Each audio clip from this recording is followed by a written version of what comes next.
Hello? Hello? No, it's me, Josh.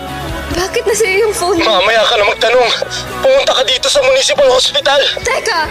Huwag mo muna patayin. Anong nangyari sa boyfriend ko? Nakita ko siya papasok sa kotse at tumalis. Nang di malayo, nabangga siya ng isang truck. At that time, nandun ako para puntahan ka sana at samahan ka ipaliwanag sa kanya yung nakita niya sa atin kahapon. Josh! Josh!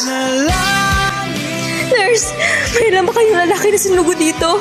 Yung galing sa car accident? Miss, opo. Kaano-ano pong pasyente? Boyfriend ko po. Saan po siya? Nasa emergency room po, sa third floor.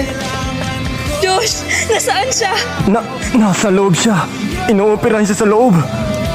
Dok, kamusta kalagayan niya? I'm sorry, Iha.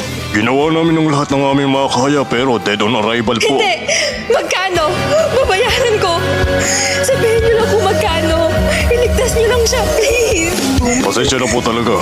Imposible na po yun. Paumanhin, may aasikasuhin pa akong pasyente sa kabila. Dok, please!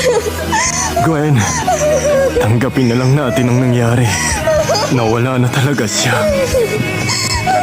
Huwag ka nang umiyak, Gwen. Nandito naman ako. Para sa'yo.